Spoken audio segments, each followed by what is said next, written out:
Fala galera, bom dia, boa tarde, boa noite, espero que esteja tudo bem aí com vocês. Estamos aqui para o nosso rolê mais uma vez, História do Brasil, Primeira República. Olha o título aqui da nossa aula de hoje, ó, a dinâmica econômica. Essa é a aula 34 aí do seu acompanhamento aqui comigo, beleza? Parece que eu tô meio pálido, mas são os tempos que são difíceis, preciso tomar um pouquinho de sol. Rapaziada, é o seguinte, dando continuidade aqui as nossas conversas, né? Deixa eu achar aqui o meu passador.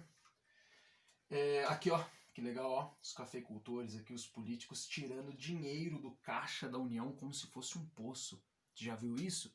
O governo pegar dinheiro que deveria ser de todo mundo para beneficiar um pequeno grupo? Você vai ver isso nessa aula de hoje. Isso, infelizmente, não é novidade na história do Brasil. Você conhece algum governo assim? Conhecemos alguns, né? Então vamos lá. Se não ligar, não vai, né, tio? Aí.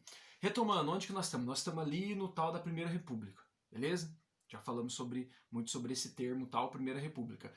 Você acabou de assistir uma aula, que foi a aula 33, que foi a aula do Rodrigues Alves, que foi ali o processo de modernização, vamos civilizar a parada, vamos fazer o Rio de Janeiro virar a vitrine da modernidade, da civilização, do progresso, e aí, coitado do Oswaldo Cruz lá tentando salvar a galera, mas aí tinha uma treta rolando porque o governo não soube comunicar, não soube conversar direito com a população, muita gente pobre, treta, fim, tiro, porrada, bomba, enfim, a revolta da vacina foi um bichão doido aí que você viu na última aula. Então nós estamos vindo nesse contexto.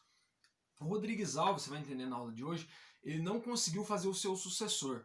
Ainda ficou ali mantida a política café com leite entre Minas e São Paulo, mas o Rodrigues Alves não consegue colocar quem ele queria sentado ali no lugar dele, que era o Bernardino de Campos, no caso. Mas quem vai ser eleito vai ser o Afonso Pena, que é um político de Minas Gerais, a gente vai falar dele hoje, tá? Então nós estamos nesse contexto aí, comecinho do século XX, né? Tá nascendo o século XX aí, e nós estamos tentando entender o Brasil. Hoje, especificamente, eu quero analisar com vocês o ciclo da borracha, então a gente precisa entender as consequências do ciclo da borracha e olhar um pouco mais de perto essa situação. Eu avisei na outra aula que a gente ia fazer isso nessa aula, né? E associar a política de valorização do café. O que é isso? Vocês vão perceber na aula de hoje que o governo vai bancar o café, vai salvar os cafeicultores, vai emprestar dinheiro, vai até comprar o café que tá sobrando dos caras, mano. Lembra daquela história de que comprava café para queimar? Essa ideia tá começando aqui, ó. Se sobrar café, o governo compra, você não vai ter prejuízo. Eu queria um governo desse pra mim, né, mano? Pro meu setor, pro meu ramo de atividade, né? Então você vai perceber que essa política de valorização do café tem a ver com esse caráter oligárquico que a República tem. Ou seja, um governo de poucas pessoas. Proprietários de terras, cafeicultores, políticos. E os caras pegam o Estado, pegam a máquina e põem pra governar pra eles. A real é essa. Tem uma luz aí que tá atrapalhando o esquema aqui, né? Tá no lugar errado, eu acho. Não consegui, e piorou. Não consegui acertá-la hoje aí, não. Deixa eu ver. Piorou de novo. Sei lá. Mas aí depois a gente olha com mais calma aí nos slides. Vocês vão poder ver. E eu vou narrando aqui pra vocês também o que tá acontecendo. 3 passos pra gente falar dessa história hoje. Ó, nós vamos falar do surto da borracha. Depois a gente vai falar da política de valorização do café. E aí, por fim, a gente fala desse governo Afonso Pena. Ele morre antes de terminar o mandato dele, né? Em 1909. Aí a gente fala um pouquinho ali, assim, tipo um aspecto geral, sabe? Economia, a política imigratória dele, a política dos indígenas. É nesse governo que vai aparecer o Marechal Cândido Rondon, o famoso Cândido Rondon. Então é esse rolê que a gente vai percorrer hoje. Vamos falar primeiro do surto da borracha. Às vezes pode aparecer ciclo da borracha, mas o surto, eu gosto do termo surto porque ele dá uma ideia meio caótica pro processo. E eu acho que é isso que está acontecendo, tá? Só para você não se perder aí, né? Nós estamos no governo, assim, o surto da borracha ele está em vários governos aí. Ele começa lá no comecinho da República e vem passando por vários presidentes, quase todos eles na verdade, né? Se não me falha a memória, são 13 presidentes nesse período aí da Primeira República. Então nós começamos lá atrás com o Marechal Deodoro da Fonseca, depois tivemos o Floriano Peixoto. depois do Floriano Peixoto, desse governo militar, você tem o Prudente de Moraes, depois do Prudente de Moraes, paulista, vem o Campos Salles, também paulista, depois o Rodrigues Alves, também paulista. Hoje vai o Afonso Pena morre, assume o Nilo Peçanha, depois o Nilo Peçanha sai, quem ganha é o Hermes da Fonseca, depois do Hermes da Fonseca vem o Venceslau Braz, é o cara que vai atravessar a Primeira Guerra Mundial. Depois vem o Epitácio Pessoa, um político lá do Nordeste. Depois do Epitácio Pessoa é eleito o Rodrigues Alves de novo, mas ele não assume, por um tempo fica o Delfim Moreira. E aí depois é eleito o Arthur Bernardes. Acho que é essa a sequência. E depois do Arthur Bernardes você tem o Washington Luiz. E aí depois, em 1930, aí vem o Vargas para dar um acaba nesse rolê aí, nós vamos começar um outro período da história, tá? Então, o ciclo da borracha, ou o surto da borracha, está acontecendo no meio desse bang aí, tá bom? Eu tô falando dele hoje aqui no governo do Afonso Pena, tal, mas ele tá em vários governos, beleza? O que está acontecendo? Entre 1890 e 1920, mais ou menos, tá? Se você for ver, tipo, até 1940 tá produzindo borracha, mas eu tô pegando o auge mesmo do negócio. Produzir borracha tem um surto aí dentro desse período, desses 30 anos mais ou menos. César, o que é o negócio da borracha? A borracha é o seguinte, galera, é o látex. E esse látex é extraído de uma planta, de uma árvore chamada seringueira. E essa seringueira, você faz um corte nela, ela vai derramar o leitinho ali, ela vai soltar o látex, né? E o Brasil tinha isso lá na floresta amazônica. Tem ainda, até hoje, é uma atividade ainda econômica. E nesse contexto aqui, a gente precisa pensar no que está acontecendo no mundo. O mundo, entre 1890 e 1920, está passando pela segunda fase da Revolução Industrial. E aí, você tem várias tecnologias novas, você tem o automóvel, você tem a bicicleta, e essas coisas têm peças de borracha, tem os pneus. Então, a segunda fase da Revolução Industrial usa muita borracha. E o Brasil participa desse negócio da borracha com a sua produção que sai lá do norte do país. Amazonas, Belém, Amazonas, Pará e o Acre, que a gente comprou aí na última aula por 2 milhões de libras esterlinas em 1903, com tratados de Petrópolis. Você já viu isso aqui também. Bom, cara, é o seguinte, esse ciclo da borracha, esse surto da borracha, vai produzir também uma bela época, uma bela époque também lá na região norte. Porque, cara, isso aí dá muito dinheiro, velho. O mundo inteiro tá atrás disso. São só lugares tropicais que podem produzir isso. Não dá para os Estados Unidos inventar a borracha lá ainda. Depois você vai ter sintético, plástico, coisas feitas do petróleo. Mas nesse momento aqui a borracha tá bombando, cara. E o Brasil é um grande produtor disso. Então, a borracha gera no norte do país, vocês não têm noção, assim, é uma riqueza absurda, absurda. Se você já visitou Manaus ou Belém do Pará, você tem ainda uma arquitetura, um centro histórico ali que remete um pouco a esse momento. Cara, é uma riqueza absurda. Visite o Teatro Municipal de Manaus, você vai ter uma ideia, tá aqui a foto dele aqui, ó. Você vai ter uma ideia do que eu tô falando, cara. Tipo assim, as pessoas, isso gerava tanto dinheiro que aquela galera ali do norte começou a pegar navios, ir pra Europa, precisava ir no dentista, ia na Europa, precisava mandar lavar roupa, mano, mandava lavar às vezes na Europa, roupa chique, comprar as coisas da Europa. Tinha uma galera que fez fortuna, cara. Isso pode ser visto nas cidades, nas obras, nos projetos de modernização, e ali, você dando um rolê lá hoje, você consegue perceber isso. Principalmente em Manaus e em Belém. Ou seja, César, uma elite foi montada também no norte. Isso nada tem a ver com o café, nada tem a ver com a mineração. Uma elite se formou por conta do surto da borracha. Só que uma coisa é você ser da elite e ser um seringalista. Ou seja, você tem um seringal. Se você tem um seringal, isso está plantado, isso está na terra, né, mano? Então, tipo assim, você é proprietário de terra, é a elite. Você ser um seringalista significa que você é o dono das seringueiras, o dono da terra, da propriedade, da floresta. Outra coisa completamente diferente, essa que é a sacada, pensando aí nas provas, né? É você ser um seringueiro. Um seringueiro aí é outro rolê. Quem que é o seringueiro? Pô, cara, o seringal é o seguinte, existem as seringueiras no meio da floresta. E aí você tem que sair para caçar isso, cara. E depois que você vai pondo lá os potinhos para extrair o látex, depois você tem que lidar com um fogo ali para fazer uma Puta, todo ano eu esqueço o nome. É uma bomba de borracha, assim, ó. Isso aqui você vai girando num pedaço de pau, pegando fogo, e o negócio vai derretendo e enrolando ali. E aí você faz uma bolota, assim, de borracha, cara. E isso é muito perigoso, isso machuca. Desde essa produção que você tem que mexer aqui com fogo para fazer essas bolotas para exportar, até, imagina, você entrar, eu tô falando, gente, do final do século XIX, começo do século XX. Você enfrentar a Amazônia sem nada. E aí, essa galera que eu tô falando, os seringueiros, é gente pobre, é gente que vem dos sertões aí, são populações miscigenadas, indígenas, os indígenas são massacrados também nesse processo, né? Porque aí você precisa invadir a terra dos caras. Precisa não, eles invadiam a terra dos caras para poder fazer isso, para desenvolver essa atividade econômica. E a gente daquele sertão nordestino, nordeste, lembra? Canudos, aquela miséria, aquela fome. A galera, ó, tá precisando de gente pra sair atrás de seringueira lá na floresta e a galera vinha tentar vir. Então você tem um grande fluxo migratório de uma população pobre.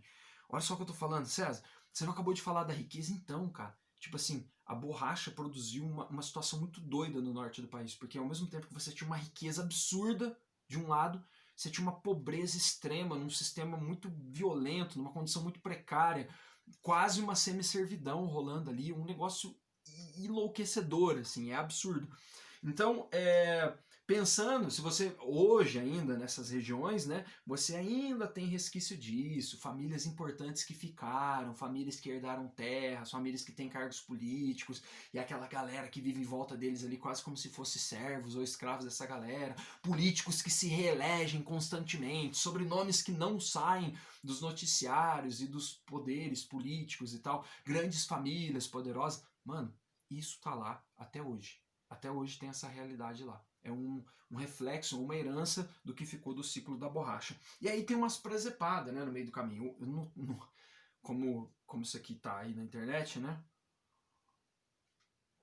É preciso explicar as coisas. Eu não estou dizendo que o Acre em si é uma presepada. Mas a aquisição do Acre foi uma presepada ali. Quer ver? Ali um negócio ao tamanho da floresta amazônica. Aí a gente ocupou um território que não era nosso, aí teve que comprar, teve guerra, teve briga e tal. Beleza, comprou o Acre. Além disso, a gente fez um acordo ali com a Bolívia, o Barão de Rio Branco, né? O José Maria Paranhos. José Maria Paranhos. José Maria tem José Maria Silva Paranhos Júnior. O Barão de Rio Branco, o famoso Barão de Rio Branco, nosso grande ministro das Relações Internacionais, ele que apaziguou ali a situação. E aí o que vai acontecer, cara? O Brasil promete ali, porque na região norte você sabe disso, pensa em geografia, tem muita navegação lá, tem muito rio, maior bacia hidrográfica do mundo. E tem dois rios importantes ali, que é o Rio Madeira e o Rio Mamoré. E a Bolívia queria um acesso, lembra que eu falei na outra aula? E aí meio que rola um acordo, meio que não, rola um acordo. O Brasil faz uma ferrovia e essa ferrovia daria acesso para a Bolívia para ela conseguir escoar sua produção. Lógico que isso ia beneficiar o Brasil também. Essa ferrovia era para ter sido feita e concluída no governo Rodrigues Alves, mas ela ficou conhecida como ferrovia do diabo, não terminava nunca, morria gente pra caramba, porque febre amarela, malária, dengue, tudo quanto é tipo de doença, você pensar tem lá, Pokémon, dinossauro, é a floresta, mano, é a selva, e a galera tá tentando sobreviver lá. Então você tem, essa ferrovia foi muito polêmica, gastou-se muito dinheiro, teve uma compra polêmica lá, os caras compraram 90 mil dormentes da Austrália, olha o que eu estou dizendo. Compraram 90, sabe o que é dormente? Aquelas madeiras onde o trilho dorme em cima, descansa em cima, aquelas madeiras bonitas que você põe na tua casa pra fazer decoração. Os caras compraram 90 mil dormentes da Austrália para fazer uma ferrovia na Amazônia, porque lá não tinha madeira de certo, né? Lógico, o superfaturado tá achando. Você acha que os caras começaram a roubar o quê? Ontem? Hoje? Anteontem? Pra caralho é tempo. Pacarai é uma cidade que tem lá no norte, chama Pacarai. Pacarai Mirim, Pacarai, tem umas cidades lá. Galera, é o seguinte, então, presepadas, aí a construção da... Tem uma minissérie que passou na Globo, chama Mad Maria, acho que o Tony Ramos, uma época, tem um documentário também, tem um programa do Globo Repórter, esse negócio ficou meio abandonado lá e tal, ficou. E aí, tipo assim, chegou ao fim o surto da borracha. Você fala assim, César, por quê? Vamos lá.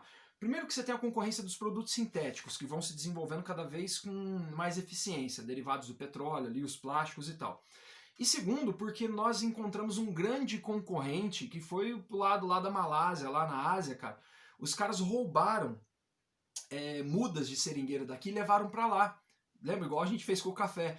E aí, quando eles fizeram seringais lá, não estava no meio da floresta. Eles organizaram a produção, uma árvore do lado da outra. Aí você conseguia produzir muito mais, com preço muito mais baixo. E aí o negócio da borracha foi declinando no Brasil. Tudo bem?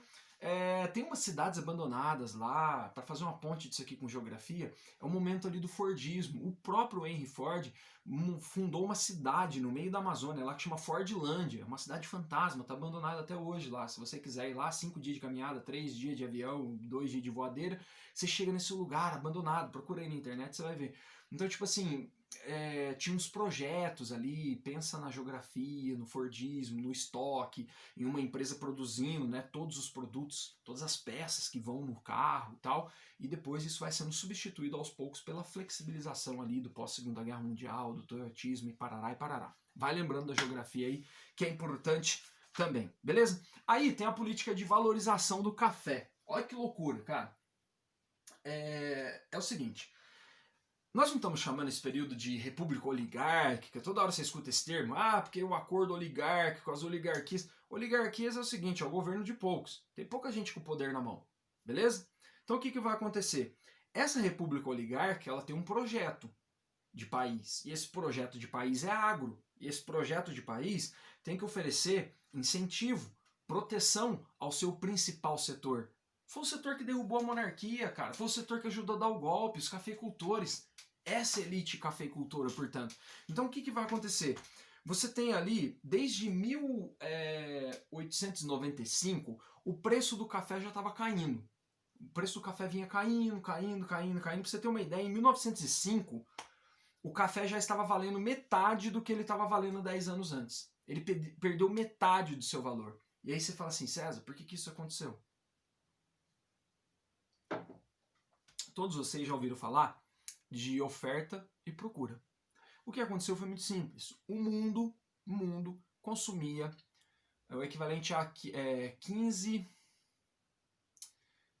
milhões de 15 milhões de sacas de café. Agora eu não lembro se é saco ou se é tonelada. Vai me desculpar aqui, mas o número é esse, tá? Mas eu não sei a medida se é essa. São 15 milhões de, vamos colocar sacas, vai. 15 milhões de sacas de café. Só o Brasil produzia 20 milhões. Então, assim, mesmo eu tendo esquecido aqui, vale o exemplo, ó. O mundo consome 15. Só o Brasil, ainda tem outros produtores, mas só o Brasil está produzindo 20, ou seja, o mercado está inundado de café. E tirando uma crise ou outra pontual aqui no cenário mundial, cara, o café perdeu metade do seu valor. Há uma desvalorização do café. O que o governo do projeto dos cafeicultores faz? Corre para socorrer o setor. Imagina, num período de 10 anos, teu produto está valendo metade, cara. E o que eles fazem? Em 1906, eles se encontram, tem um convênio que é assinado numa cidade interior de São Paulo que chama Taubaté, fica ali entre São Paulo e Rio de Janeiro, ali onde hoje passa a Dutra, né? Eles assinaram um convênio, São Paulo, Rio de Janeiro e Minas Gerais, ó, cuidado, o convênio de Taubaté nasce como um acordo dos 3 estados mais fortes. Depois, no governo Afonso Pena, ele é feito em 1906, no governo Rodrigues Alves, pelos 3 governadores desses estados que eu falei, Minas, São Paulo e Rio de Janeiro, e depois ele vai se federalizar. Depois ele vai virar uma política de governo federal, só no governo Afonso Pena, porque o Rodrigues Alves não aceitou a política de valorização do café. Ele era um cara muito organizadinho e limpinho, e ele falou, cara, isso aí vai desorganizar as contas públicas do país e eu não vou participar. Então, primeiro é um acordo dos estados, depois isso vai para o nível federal. Mas, enfim, o que significa o convênio de Taubaté? Significa que o governo vai valorizar o café. Olha só, qual era o problema? O problema era que o café estava perdendo valor. Então o governo vai tratar de valorizar o café e ajudar os coitados dos cafeicultores. Afinal, o governo era feito por cafeicultores. César, como que isso era feito? Então vamos lá. Vamos já pular esse pedaço de que o Rodrigues Alves não quis, aí ele pegou. Isso custou até a sucessão presidencial, porque ele não conseguiu indicar quem ele queria. A elite do café brigou com ele. A elite do café também tem suas dissidências, né? O Rodrigues Alves não quis fazer o projeto lá de federalizar o acordo que eles fizeram, e aí os caras já não aceitaram o nome que ele mandou para o presidente, que era o Bernardino de Campos. E aí veio o nome lá de Minas Gerais, que estava apoiando o convênio de Taubaté, que era o Afonso Pena, né? Bom, pois bem, Então pensa já, no governo Afonso Pena, a partir de 1906, o governo brasileiro tem uma política de valorização do café. O que significa isso? Significa que o governo cria uma linha de crédito especial para salvar os cafeicultores, para emprestar dinheiro para os cafeicultores. Significa que o governo vai proteger esse setor das oscilações do mercado e dessa desvalorização do mercado. E, acredite ou não, o que o governo vai fazer? Se sobrar café, olha só, você cafeicultor, sobrou café, não tem quem compra, o preço está baixo, o governo vai garantir o preço do café e o governo vai comprar o seu café para que você não tenha prejuízo. Aí você pode pensar assim, César, a primeira coisa que você tem que pensar é assim, mano, é sério isso? É sério. Depois você pode pensar assim, César, mas isso não é certo porque o setor do café puxava a economia. Cara, isso é certo se fosse com o dinheiro da minha mãe, caramba. Isso aí é com o dinheiro público. Isso aí vai com o dinheiro da mãe do cafeicultor. Isso aí é feito com o dinheiro público. Ó, a charge aqui, os caras tiram dinheiro da União para salvar um setor. Então, peraí, vamos ver se a gente está entendendo. Quando o café dá lucro, o lucro é de quem? Distribui? Que jeito? Até ontem os caras estavam usando escravo aí, caramba. Aí agora o governo é deles, o que eles fazem? O lucro é deles, é privado. E a perda, o prejuízo, quando o café começa, né? É o mercado, mano. Você não, é o mercado. Quando o café começa a perder valor, aí começa a dar prejuízo, aí os cafeicultores querem socializar as perdas. É o socialismo tupiniquim dos caras, né? Ou vamos dividir o quê? O prejuízo. E o lucro? Não, o lucro é nosso. Cara, olha que doideira isso, velho. Isso é muito bizarro. Então, tipo assim, isso do ponto de vista econômico, isso é uma catástrofe. Tanto é que o Rodrigues Alves não quis fazer, porque ele sabia que a médio e longo prazo isso ia dar problema. Os caras estão pegando o dinheiro do Caixa da União para salvar um setor da economia, um setor, tirando dinheiro, tirando investimento de coisas que poderiam modernizar ou favorecer a classe média. Então o que vai acontecer? Pensa bem, se você fosse cafeicultor nesse momento, você ia parar de produzir? Você acha que o cafeicultor parou de produzir, sendo que o governo garantia a compra? Garantia a proteção? Então, se o problema do café era que tinha muita produção para pouco consumo, esse problema vai só aumentando, porque os caras continuam produzindo cada vez mais, e isso vai virando uma bola de neve. Então, para os cafeicultores, ok, os caras não tomaram prejuízo, eles se salvaram nesse processo aí, usando o Estado. Por isso que tem muita gente que quer ter o Estado na mão, né? Não é questão do dinheiro só, é o poder e o que isso pode fazer, né? Agora, tinha o governo salvando isso com dinheiro. Tinha dinheiro para fazer isso, para fazer essa extravagância? Não estava sobrando dinheiro. Aí os caras fazem duas coisas que é ótimo para a economia, você sabe disso. Primeiro, a hora que não tem dinheiro, imprime dinheiro, emite dinheiro e cria inflação. E segundo, faz dívida. Os caras adotaram uma política cambial de desvalorizar a moeda brasileira. Vocês acham que hoje tem um monte de gente aí reclamando... Vocês estão vendo que o povo não tá... A elite brasileira não tá reclamando que o dólar tá 6 conto, 5 conto, 4 e tanto, sei lá quanto que tá hoje, mas pô, passou de 5. Tem muita gente ganhando, cara, porque vende commodity em dólar, e quando desvaloriza o real, a gente pode vender. A gente não, eles, né, pode vender mais. Ou tem gente que tem investimento em dólar, e os caras ficam sabendo antes quando que vai acontecer. Nesse momento aqui, mesma coisa. Os caras desvalorizam o dinheiro brasileiro para ficar mais fácil de vender café pro mundo. E o que não vendeu, o governo compra. Com o dinheiro de nós todos. Ai, que delícia, cara. Aí, mano, nessa socialização das perdas, a dívida, a inflação, aí tá vindo uma crise econômica galopando aí pra cima da gente para os próximos anos, né? Cara, louco, né? É doido ser dono do Estado. Bom, e aí para finalizar, a gente tem aqui um pouquinho do governo Afonso Pena, tá? Vamos fazer um apanhado aqui em cima dele, para a gente ir caminhando para o final. Economia, política indigenista e a imigração. Vamos lá, quem é o Afonso Pena? Cara, o Afonso Pena, ele era fofo.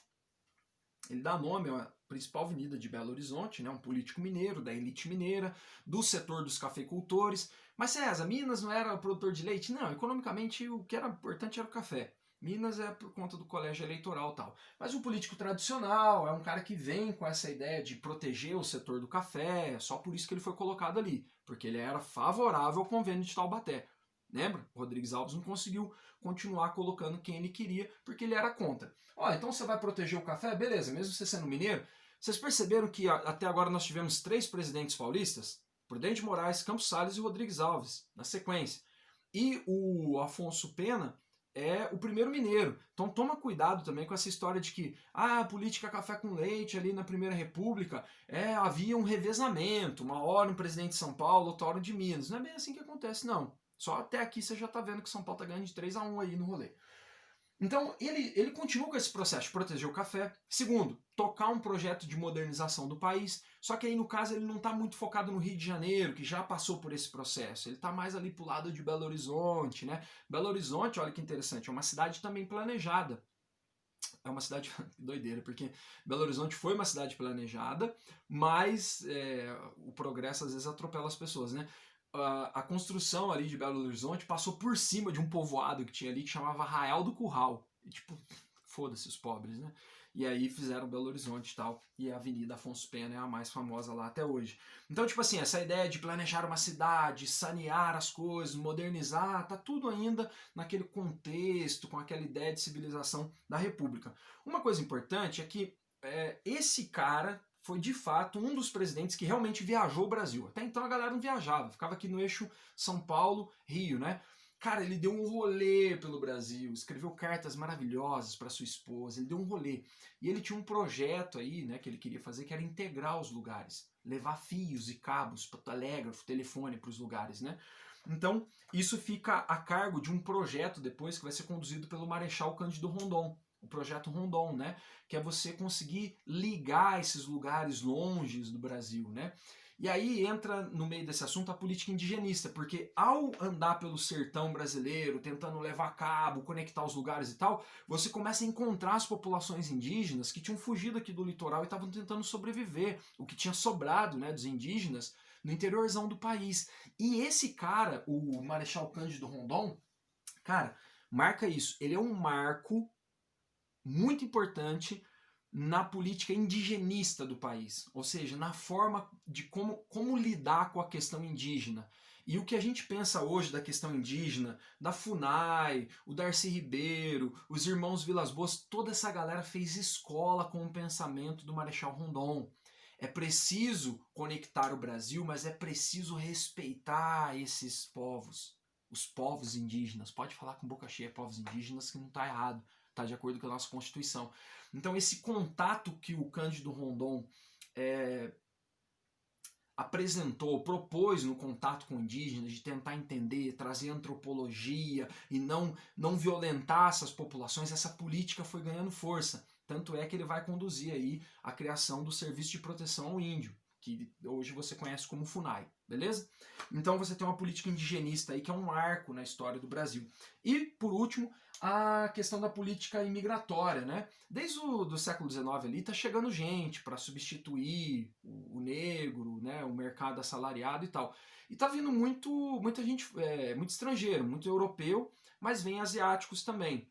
Aí existia uma certa xenofobia ali, porque se preferia os imigrantes japoneses, e vem muitos japoneses nessa época, mas chinês ninguém queria. O próprio Afonso Pena mesmo andou dando umas escorregadas em algumas declarações.